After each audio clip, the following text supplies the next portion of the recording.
কম বেশি সবারই এই সমস্যাটা হয়। ফোনে তেমন কিছুই নেই, মানে ফোন মেমোরিতে তেমন কিছুই নেই, তারপরেও যদি প্লে স্টোর থেকে অ্যাপ ইনস্টল করতে চাই এই ধরনের লেখা আসে। একটি অ্যাপ যদি আপনি ইনস্টল করতে চান আরেকটি অ্যাপ আনইনস্টল করতে হবে। একটি অ্যাপ ইনস্টল করার জন্য অনেক সময় দেখা যায় একটা, দুইটা, তিনটা অ্যাপ আনইনস্টল করতে হয়। আবার অনেক সময় এই ধরনের লেখা আসে নট এনাফ স্পেস, মানে আপনার ফোন মেমোরিতে জায়গা ফাঁকা নেই। কিন্তু এদিকে আরেকটি সমস্যা হলো যে আপনার ফোন মেমোরিতে তেমন কিন্তু কিছুই নেই, তেমন ছবি নেই, ভিডিও নেই, অডিও নেই, ফোন মেমোরিতে তেমন কিছুই নেই, তারপরেও দেখা যাচ্ছে মেমোরি ফুল দেখাচ্ছে, কোনো অ্যাপ ইনস্টল করতে পারতেছেন। আপনার ফোনে যদি এই ধরনের সমস্যা হয়, ফোন মেমোরিতে তেমন কিছুই নেই তারপরেও কোনো অ্যাপ ইনস্টল করা যাচ্ছে না, তাহলে কিন্তু আপনি এই সমস্যাটা সমাধান করতে পারেন। এই ভিডিওটা দেখার পর আপনি 100% নিশ্চিত আপনি আপনার ফোনে যে কোনো অ্যাপ ইনস্টল করতে পারবেন। কোনো ভিডিও ডিলিট করতে হবে না, অডিও ডিলিট করতে হবে না, ফোন থেকে কোনো কিছু ডিলিট করতে হবে না, তারপরেও দেখতে পারবেন আপনার ফোন মেমোরি অনেক ফাঁকা হয়ে গেছে। এই সমস্যাটা সমাধান করার জন্য আপনি কি করবেন, আপনার ফোনের সেটিংস অপশন ওপেন করবেন। এখান থেকে আমি সেটিংস অপশন ওপেন করে দিলাম। সেটিংস অপশন ওপেন করে দেওয়ার পর এখানে একটি অপশন খুঁজে বের করবেন কোন ফাংশনের মধ্যে, কোন অপশনের মধ্যে আপনার ফোনের সমস্ত অ্যাপগুলা ইনস্টল করা আছে। দেখেন আমার এই মডেলের ফোনে লেখা আছে অ্যাপস। আপনার ফোনের মডেল যদি অন্যরকম হয় অন্যরকম লেখা থাকতে পারে।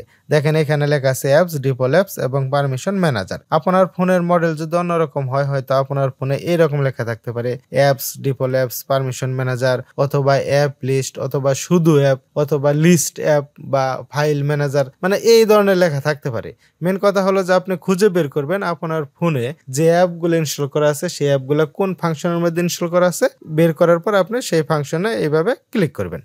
ক্লিক করার পরে দেখতে পারবেন আপনার ফোনে যে অ্যাপগুলো ইনস্টল করা আছে সমস্ত অ্যাপগুলো এখানে দেখাবে। এখন এখানে একটি গুরুত্বপূর্ণ কাজ করবেন। এই গুরুত্বপূর্ণ কাজ করার পরে দেখতে পারবেন আপনার ফোনের ফোন মেমোরি অনেক ফাঁকা হয়ে যাবে, কিন্তু আপনার কোনো কিছুই ডিলিট করতে হবে না। এখানে দেখেন এই যে যেমন এই যে ইউটিউব এখানে কত আছে 160 এমবি, তারপরে ওয়ার্ক প্রোফাইল আছে 233 কেবি, ওয়ার্ড আছে 233 এমবি, হোয়াটসঅ্যাপ আছে 203 এমবি। দেখেন এখানে কিন্তু অনেক অ্যাপের অনেক এমবি বেড়ে গেছে। এখানে দেখেন আপনি এখানে এই কাজটা যদি আপনি কখনোই না করে থাকেন, তাহলে আপনি এখানে আসার পরে দেখতে পারবেন আপনার ফোনে যে অ্যাপগুলো আছে সমস্ত অ্যাপগুলোর এমবি অনেক বেশি হয়ে গেছে। আমি এখানে এই কাজগুলো মাঝে মাঝেই করি, তার জন্য এখানে এই অ্যাপগুলোর এমবি অনেক কম দেখাচ্ছে। আপনার প্রথমবার যখন এখানে আসবেন দেখতে পারবেন যে সমস্ত অ্যাপগুলোর এমবি অনেক বেশি হয়ে গেছে। আপনি খুঁজে বের করবেন কোন অ্যাপগুলোর এমবি অনেক বেশি হয়ে গেছে, সেই অ্যাপগুলোর এমবি আপনি কমিয়ে দিবেন। যেমন ধরেন ইউটিউবে এখানে আছে 160 এমবি।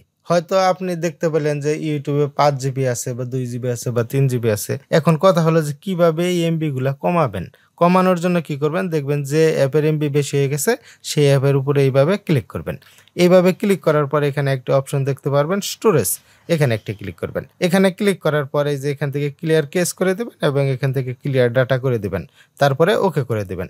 এইভাবে প্রতিটা অ্যাপের এমবি কমিয়ে দিবেন। তবে এখানে আরেকটি গুরুত্বপূর্ণ কথা হলো যে আপনি যদি এইভাবে ক্লিয়ার কেস করে দেন এবং ক্লিয়ার ডাটা করে দেন, আপনি যে সমস্ত অ্যাপগুলা ইউজার আইডি এবং পাসওয়ার্ড দিয়ে চালান সেই সমস্ত অ্যাপগুলা কিন্তু আবার আপনার নতুন করে আপডেট করতে হবে অথবা ইনস্টল করতে হবে নতুন করে। যখন আপনি নতুন করে আপডেট করবেন বা ইনস্টল করবেন সেই সমস্ত অ্যাপের ইউজার আইডি এবং পাসওয়ার্ড কিন্তু চলে যাবে। যেমন আপনার যদি একটা টিকটক আইডি থাকে, আপনি টিকটক আইডিটা যখন খুলছেন, হয়তো ইউজার আইডি পাসওয়ার্ড দিয়ে খুলছেন, দেখা গেল যে এইভাবে আপনি অনেক এমবি কমিয়ে দিচ্ছেন, এখন আপনার টিকটক আইডির ইউজার আইডি এবং পাসওয়ার্ড এখন আপনার মনে নাই, তাহলে কিন্তু আপনি আবার ওই টিকটক আইডিটি আর ব্যবহার করতে পারবেন না। আর যদি দেখেন ইউজার আইডি আর পাসওয়ার্ড আপনার মনে আছে, তাহলে আপনি ওই টিকটক আইডিটি ইউজার আইডি আবার পাসওয়ার্ড দিয়ে আবার পুনরায় লগ ইন করে ব্যবহার করতে পারবেন। যেমন দেখা গেল হয়তো আপনি ফেসবুকের এইভাবে এমবি কমিয়ে দিলেন।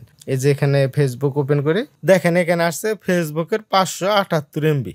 ফেসবুকও এইভাবে ক্লিক করলাম, ক্লিক করার পর স্টোরেজ এখানে ক্লিক করলাম। এখানে ক্লিক করার পর ক্লিয়ার কেস এবং ক্লিয়ার ডাটা যদি আপনি করেন, তাহলে কিন্তু এই ফেসবুক অ্যাপটি আবার নতুন করে আপডেট করতে হবে। তারপরে এই ফেসবুকের ইউজার আইডি এবং পাসওয়ার্ড দিয়ে কিন্তু আবার লগ ইন করতে হবে। যেমন এখান থেকে আবার ইউটিউবে যাই, এই দেখেন এই যে ইউটিউব, এখানে যদি ক্লিক করে এখানে স্টোরেজ এখানে ক্লিক করার পরে যদি আপনি ক্লিয়ার কেস এবং ক্লিয়ার ডাটা করেন, তাহলে এই ইউটিউব অ্যাপের মধ্যে যদি আপনি কোনো ভিডিও সেভ করে রাখেন সেই ভিডিওগুলোও কিন্তু ডিলিট হয়ে যাবে। তাই এখানে আসার পর এমবি কমানোর ক্ষেত্রে আপনার অবশ্যই সচেতন থাকতে হবে, সতর্ক থাকতে হবে যে অ্যাপগুলো আপনি ইউজার আইডি এবং পাসওয়ার্ড দিয়ে ব্যবহার করেন সেই অ্যাপগুলোর ইউজার আইডি এবং পাসওয়ার্ড আপনার জানা আছে কিনা। ফ্রেন্ডস, এই কাজটা যদি করেন, এইভাবে যদি এই অ্যাপগুলোর এমবি কমিয়ে দেন, যে পরিমাণের এমবি আপনি এখান থেকে কমাবেন সেই পরিমাণের এমবি দেখতে পারবেন আপনার ফোন মেমোরি ফাঁকা হয়ে যাবে। যখন ফোন মেমোরি ফাঁকা হয়ে যাবে তখন আপনি নিশ্চিন্তে যে কোনো অ্যাপ প্লে স্টোর থেকে আপনি ইনস্টল করতে পারবেন।